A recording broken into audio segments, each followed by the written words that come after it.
thank you so much to all three of you. The breadth of what you covered in this very short time frame is amazing. Let's go ahead and get some questions out. We have a few more minutes here, and we want to spend them hearing from you.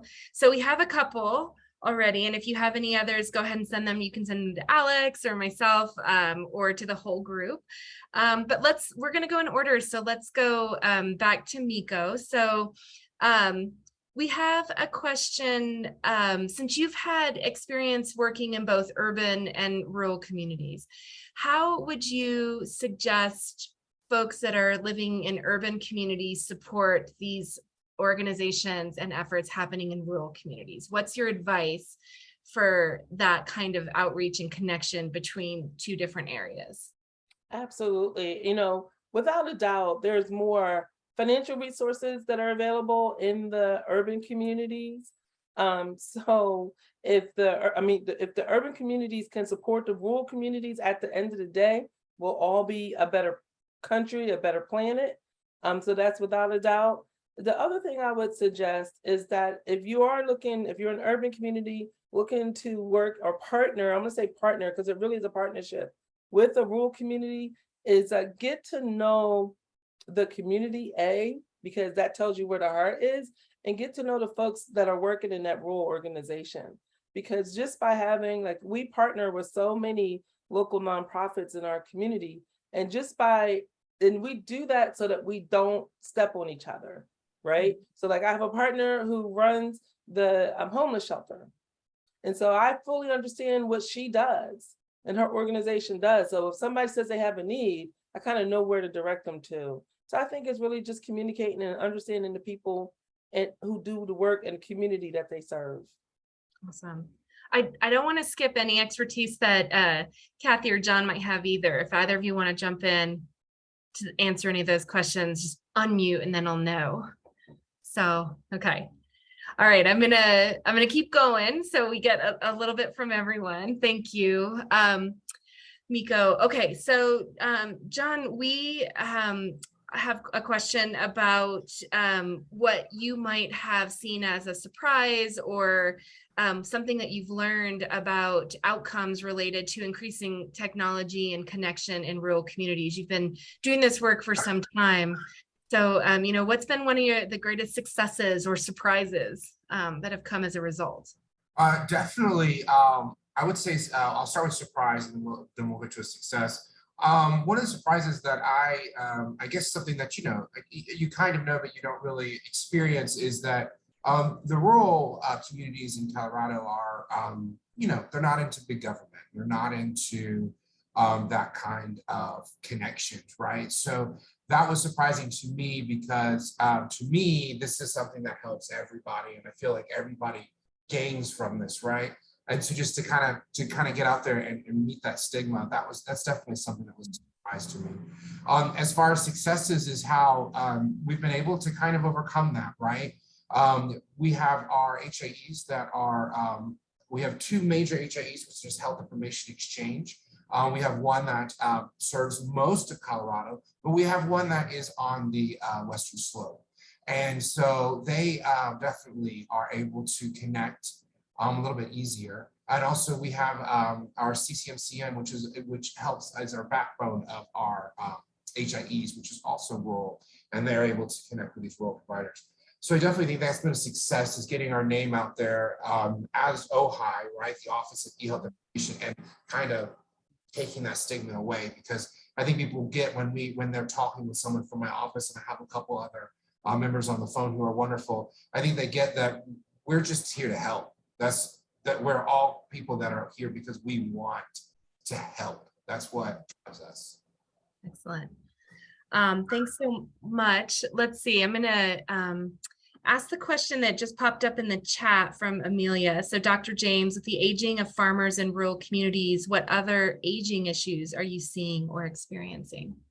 That's a fantastic question. So the community also endures some of the same health burdens in their aging population as other rural communities. But in the San Luis Valley, we're also seeing high rates of chronic kidney disease that's not specifically attributed to diabetes or hypertension.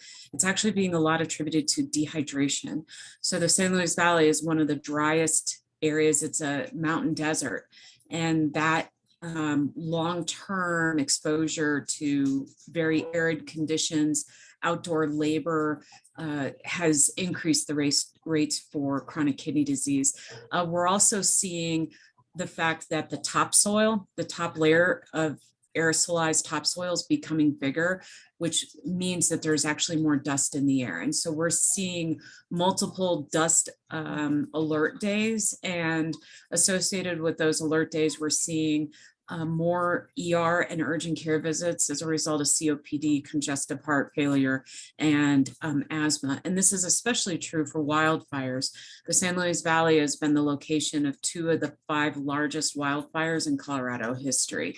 And so the respiratory burden, along with the cardiovascular burden, is definitely exacerbated because of the drought. Awesome. Okay, so we're just in our, thank you. We're just in our last minute here, and I want to put out one last question for all of you.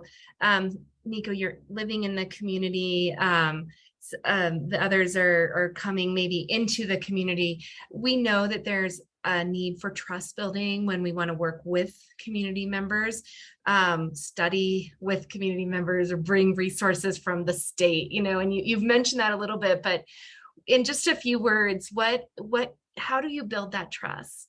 How do you actually come into a community and we want to help you, is what I heard. How do we help? How do we make them believe that? Absolutely. And, and I think it was Catherine who said it as well about it's about trust. That's what makes our organization and organizations that are working in the community different. But the way you get that trust is through transparency. Right? So you have to show up. You have to, if you say you're going to do it, you need to do it, and then you need to report on it. Right? So with our nonprofit and me as executive director, I treat it the same way I did when I was in corporate America. So in corporate America, when you had a project and you finished the project, you did a status report. So guess what? We do status reports. They just look like Facebook posts. We do videos, right? So it's like, so we're trusted because I'm not just saying that we're doing these things, is that I'm showing you the results of what was done because you got involved. And also somebody had asked a question in the chat, like, well, volunteers, how do you do it? I'm not afraid to beg, right? And so, when we have a free store, our free stores take about 30 to 40 volunteers at a minimum. So it's like, we got to do this for the community, and I can't do it if you're not here, help, right? And so that's why I was saying, I forget the other question, but, and somebody had asked, well, if the urban wants to connect with the rural, it's important that you know who you're working with, because I don't lend my favor in the community to nobody, right? So if I'm going to send out a text and say, hey guys, this organization is coming and they want to help us, then I have already done my research search, and I know that they're going to do it. And they're going to be held accountable for it. And you know what? The same way you share your successes, you also have to share your oops, that didn't work out. You got to share that information. So as an example, at our community garden, somebody stole the tires off our food truck van. We had a little cart, right? So I know, right? I see Catherine, but still, we shared that. Because it wasn't just Pick 42 Foundation that they stole from. It was the whole community that they stole from, and people were outraged, right? And so I hope I answered your question. Yeah, wonderfully, and then some. Thank you so much. I know we're over just a few minutes, so if anyone needs to drop off, we'll finish the recording and you can watch the end. But I want to just see if Kathy or John also have advice. I just kind of wanted to comment, piggyback there on what Nico just said. That so much of that it applies, right? We're accountable. We're showing what we're doing. We're showing the dollars. We're showing how we're spending them. We answer to the public, and we answer to CMS, which is the Centers for Medicaid Services, which is the federal government, right? So there's just so much that it's all transparency. And I think that's so important. And anything that we're doing, especially in these kind of conversations. Excellent. Thank you. And Dr. James, any final words on coming into a community, building trust? I mean, 100% agree. You have to have the trust and the consistency in that trust. And so making sure you're replicating the effort and the results reporting and the communication across each of your studies. Well, in my case, across my studies or across all of your efforts.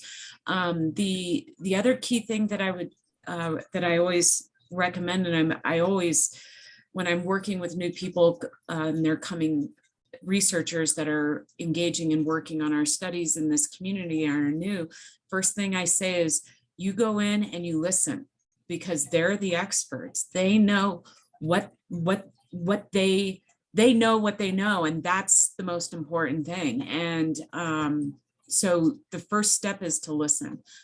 So. Oh, such great work. And I want to just say thank you again for everyone who's here and the work that you're doing. One thing I heard all of you say is give back to the community. Like if you're working with them, if you're asking them to give you something, give back. So especially around data, we really believe in the same thing at VNL. We want to make sure that if we're asking people to answer questions that we're giving back to them. So I think that's especially true in these communities.